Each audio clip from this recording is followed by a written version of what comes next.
you guys. So today's video, I thought it would be cool to talk a little bit about beauty gurus, but not just beauty gurus. What on God's green earth are they doing to make their makeup and as a result, their selfies so friggin' flawless? I do have a few practical tips and tricks in this video to help you along. But the goal of this video and the actual benefit that I hope you receive from the video is that you kind of get an understanding of how unrealistic all of this is. So I've had a pretty complicated relationship with beauty and now beauty related content on social media for quite some time.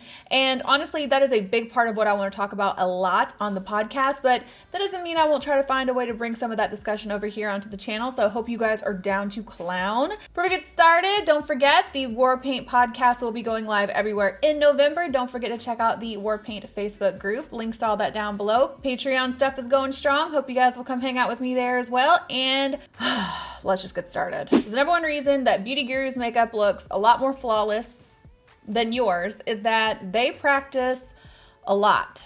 Sounds incredibly anticlimactic, doesn't it? But it's true. Now, I know this isn't something that most people are actually doing based solely on the types of questions that I am asked regularly, not just from you guys, but from the people in my real life.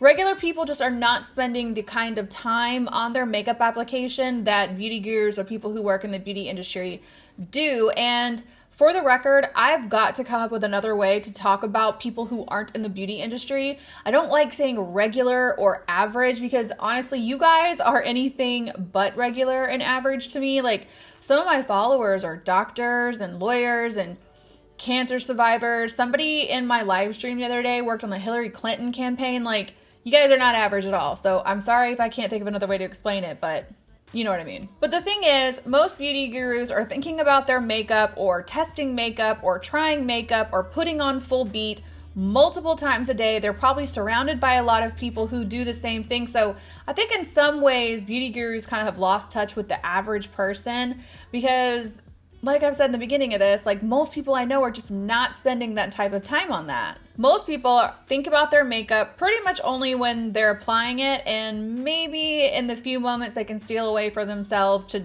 watch a beauty video or something like that. And yes, I know there are tons of people who watch beauty related content that have a deep, deep love for makeup. Like they have large collections, they have a large understanding of it, they have really, really advanced skills for people who do not work in the beauty industry. But like the thing is, even the biggest beauty enthusiasts have to go to work, have to have a 9 to 5. You're not messing with this stuff the way that like most beauty gurus are. I am technically a beauty guru, but to be frank with you guys, I really only wear makeup a handful of times a week, and most of the times that I'm actually wearing makeup, and especially the times that I'm wearing full beat, is when I'm here on camera with you. I don't even mess with it that much anymore. I don't wear it when I'm running errands. I don't wear it to the movies. I just usually don't care. But let me tell you, when I first got into makeup and decided that I wanted to be great at it, I would spend every single solitary free second that I had working on improving my makeup skills. And I do mean every spare second that I had. Rainy Sunday afternoons, I did it at 3 a.m. sometimes when I couldn't sleep. If we were going anywhere, I would take the time to put a full face of makeup on every single solitary time. I did it when I wanted to binge watch a show on Netflix. Like I would put my little iPad on my makeup table and I would sit there and watch Netflix while I did my makeup. Hours of this. There's a common theory that you do not become an expert at something until you have done it for 10,000 hours. That is roughly 416 days, non-stop, no sleeping, no eating, before you can reach 10,000 hours. Now, I think roughly 8 years into my makeup game, I gotta be getting close to 10,000 hours. I mean, that stands to reason, right? So look at it this way. For a really long time, the main obstacle that the makeup and beauty industry had was there just was a huge lack of education about how to apply makeup. I mean, honestly, until YouTube and Instagram and all that stuff came to be, most people learned how to do makeup from their aunts or their moms or their big sisters or their friends from school. I mean, makeup has been around since the pyramids, and we're just now able to access information on how to apply it properly. And then YouTube and Instagram came around and changed makeup forever, and it will never, ever, ever be the same. The good news is the education is in fact there now. There is an abundance of it, but You have to keep in mind that as with literally anything on planet Earth, in order to be the best at something, it takes a lot of work. Not to mention a lot of time. Even now, like where I am in my skills, it still takes me about 45 minutes to bust out full beat. Still. So like even when you're watching YouTube tutorials, people make things look so easy, but that's got a lot to do with, once again, the extreme amount of skill they have and all of the editing that goes into creating a piece of content. Pretty much the only time anyone that I know in real life asks me for makeup advice or wants me to do their makeup is when something is going on that they want to look extra bossy and flawless for. That is not the time to try to figure this out. You got to do it when nothing else is going on. That is the only way you're going to get good at it. Sure, you can take in resources like YouTube tutorials or take classes, but makeup is a very hands-on thing, and until you get in there and get your hands dirty, it's just not going to click. So sometimes you just have to ask yourself, if you want to have makeup as flawless or as good as a beauty guru, are you willing, really willing, to sit there and dedicate thousands, tens of thousands of hours on doing your makeup? Sure, makeup is fun and we enjoy it. For me, it can be very meditative sometimes, but honestly, I just have a lot of shit to do. So at this point in my life, at where I am now, if I discovered YouTube and Instagram today, there is no way I would have the energy or the time to dedicate towards it, and that's fine. I just bring this up because I don't want you guys to continually look up to beauty gurus or the images that they put out as some sort of high-level aspirational content that you yourself feel not quite up to snuff against. It's not anything wrong with you, it's just takes a lot of time to get that good at literally anything. It's just food for thought. Number 2, they are looking at their work all the time. So point 1 isn't a very, very important thing to keep in mind, but the point 1 and point 2 definitely go hand in hand. And it's honestly a huge benefit that beauty gurus have over regular people. We spend an ungodly amount of time looking at our own faces, week over week, month over month, year over year. I mean, outside of the regular amount of time that any given person spends looking at themselves, I also look at my face when I'm doing my makeup. When I'm filming this video, right below the camera, there's a huge monitor, a HD monitor. I can see my pores from here. And then I have to sit down and edit this video. That takes about 2 hours or more, depending on the video. And then I'm posting selfies that I have to edit and scrutinize and get ready. I am looking at my face more than I am willing to bet any other person does in the average span of any given amount of time. There's no way normal people look at their face as much as beauty gurus do. It's kind of like what we do. It's like our bread and butter. I don't know why I know this or if it's even true, but I heard somewhere that every time a professional football player has a game, the very next day he sits down and he watches a playback of that game so he can figure out what he did right and what he did wrong and what he needs to improve. And that's kind of what being on social media for makeup is. It's very similar to that. You would have to be kind of a screw up to look at your face as much as we look at our faces and not improve as a result. I am really, really good at makeup, but that is because I have spent so much time looking at it. And not just my makeup, I look at makeup all the time that other people have done. I just try to figure out how is this brow contributing to this look? What undertone are they working with on the skin? It's really just kind of like training the eye to understand what is more aesthetically pleasing on your own face or anyone else's face for that matter. And if I didn't have the time to sit here and look at myself as much as I do, I don't think I'd be nearly as good at this as I am. I am really good at makeup because I spend a lot of time looking at it, and when it comes to my work, either on myself or someone else, it is never, ever good enough. It could always be blended better. Things could always be a little more symmetrical. There's always more flattering shapes I could create. There's always better color palettes I could try implementing. And for someone who has been both a pro MUA and on social media, this makes all the sense in the world that looking at my work consistently would result in me being better at it. But this goes back to what I was saying in point 1. If this isn't something you're able to do or willing to do, you have to understand there's a certain level of improvement that you're probably never going to achieve. So with that being said, what is the point in putting undue pressure on yourself to reach a level of perfection and flawlessness that you can only get through extreme dedication to achieving it, the time to achieve it, and then the willingness to sit there and scrutinize your friggin' face for hours So another very practical tip I do give people who want to improve on their makeup skills is you need to take pictures of your makeup every time you do it. I kind of shudder when I think about somebody going through my phone because there are thousands of selfies of me on the phone.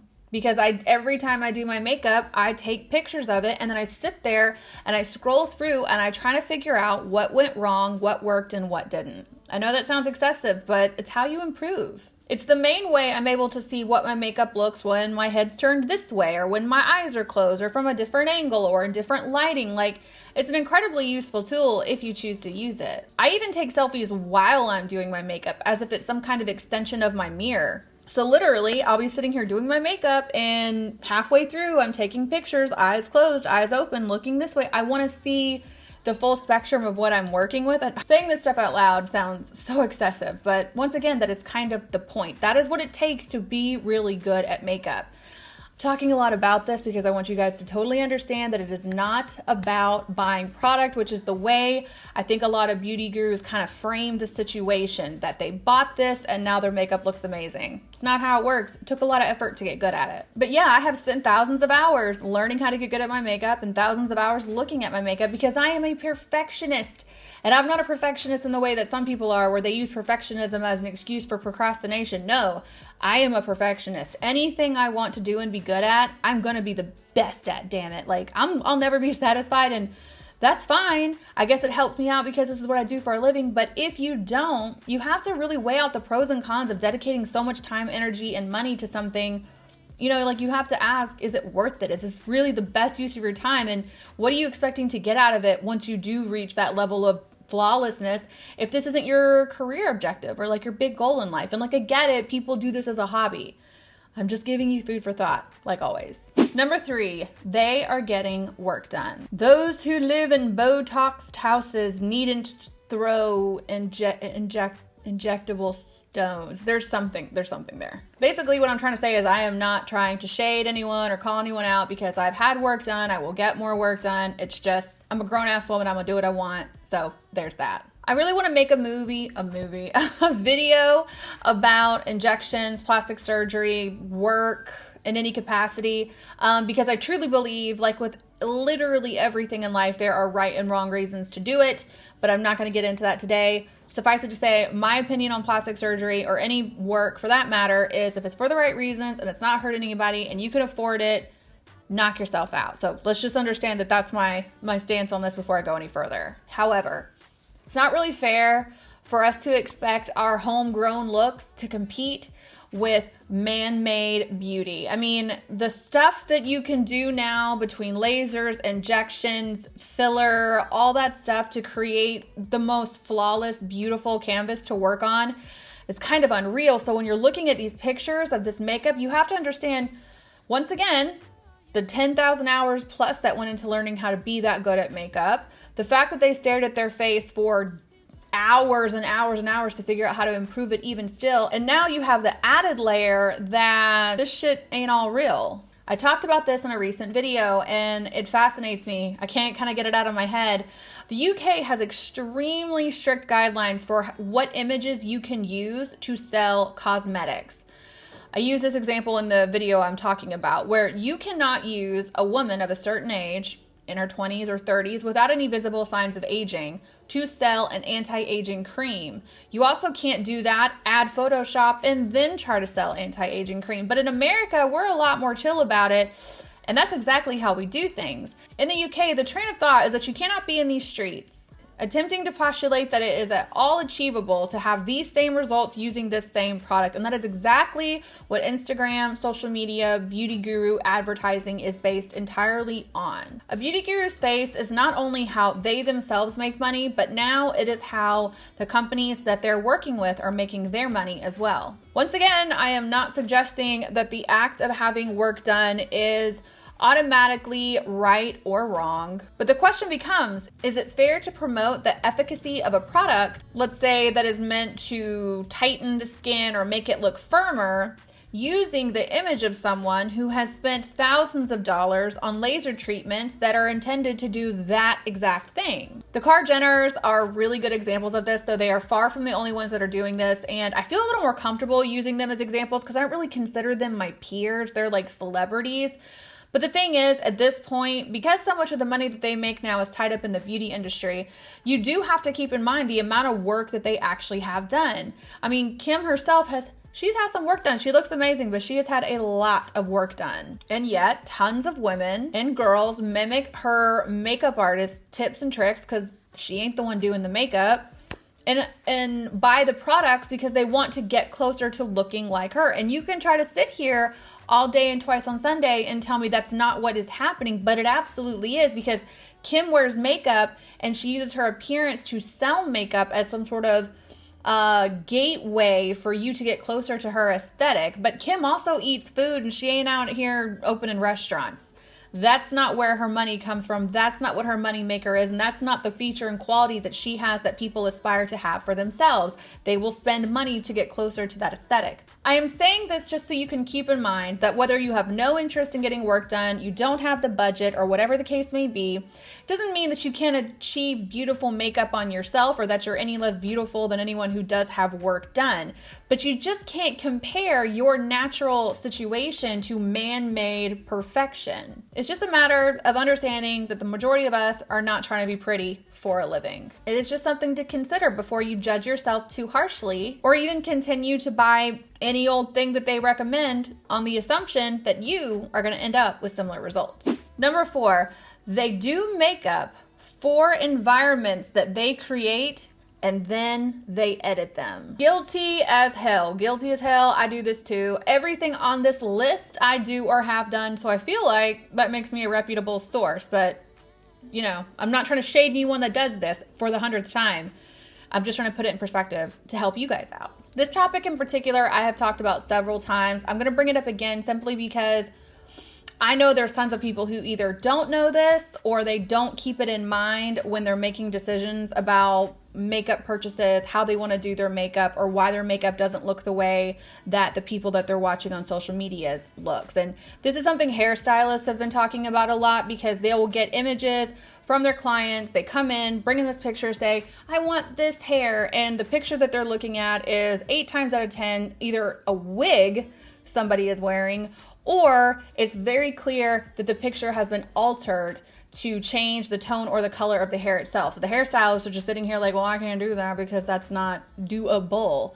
Makeup is no different. I used to have people sit in my chair all the time who wanted me to recreate looks on them that either were filtered to death, or there'd be this huge misconception from my client when they had this image. I'll never forget it. This girl in Vegas one time, she wanted to have her makeup done to go to the pool. Yes, people get their makeup done to go to the pool all the time. But she wanted a natural look. And when I asked her to send me inspiration pictures for what kind of makeup she wanted, she sent me a picture of Lilly Ghalichi, who does not wear natural makeup at all. She is full beat. Any picture she posts on social media, she is wearing full beat. And while it might look natural on camera, because once again, it's been lit correctly and it's been ran through a couple of filters, in person and through the execution of putting the same look on her, it was going to be a lot of makeup. And I told her that, but she wasn't trying to hear it. And that's kind of what I'm getting at. You are looking at images from people who have curated an environment. Right now, my setup, for example, there's 3 lights in front of me. I have whiteboards bouncing light on me from either side. There's a reflector on my table bouncing light up into my face. I got 2 lights behind me. Like, this is a production. And fortunately, I have to say, my makeup doesn't look busted the house when I'm not in this little environment. But at the same time, I wouldn't wear the amount of makeup I have on right now to go do any old thing. It's just too much. And it's another reason why people will ask me a lot to do makeup looks that are simple and really chill and like minimal. And the truth of the matter is, I could do them, but in this lighting situation, you wouldn't even be able to see what I'm doing. You have to consider what is going into the image that you are consuming and comparing your makeup to. I would have to say, as much as I love social media and feel like it has opened up a lot of doors for beauty related content and people who are really into makeup, the main thing that I'm not so crazy about is that people tend to want to replicate looks and styles of makeup that truly, for the most part, if I'm being honest, I think are only flattering on Instagram. And we just don't live on Instagram. I know the 20-somethings probably still live their entire lives on it, but I don't. Like, the less amount of time I can spend on social media, the better. I don't want to sit here and try to perfect a friggin' cut crease so that I can post a fleeky picture on Instagram. Like, I would rather go out and live my life. And that, once again, is what you have to consistently ask yourself. If you're wanting to have flawless makeup and make it look as beautiful as possible, once again, like, what do you have to give up in order to have that? And how much do you actually want it? As someone who consumes beauty-related content, you have to keep in mind that at any given image that you're looking at, it has been very professionally curated, professionally lit, edited, and probably heavily filtered. Like, it's so far removed from what that person actually looks like in real life that it would be a huge mistake to compare yourself to it. I would love to do some full-blown investigation into the rise of selfie culture and the rise of the amount of beauty products that are being bought and sold, the amount of cosmetic procedures that are being done, because I'm willing to bet anything that they're both rising in tandem. And that seems like kind of like common sense, duh information. But once again, we do not live on the internet. How far are you really willing to take it? But one of the main messages I have been trying to share with you guys, or the question that I try to pose at least once in almost every video lately, has been, are you making sure that the things that you're spending anything on, whether it's your time, your money, or your energy, are exactly what you want to spend them on?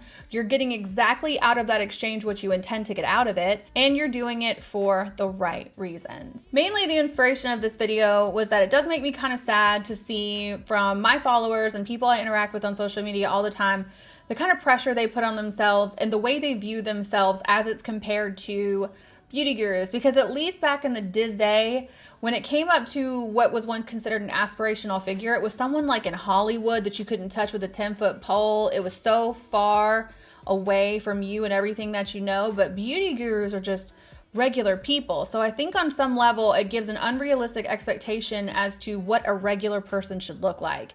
And the point of this video was to give you some food for thought and help you understand that if you don't look like a beauty guru or you don't have the same aesthetic, it's okay. Like, they barely even have it. All right, guys, I hope you enjoyed this video. I did try to give you a few practical tips, so it wasn't entirely clickbaity, but sometimes I feel like in order to change anything about yourself, the first step is to change your mindset about it. So I hope that this did help you achieve that.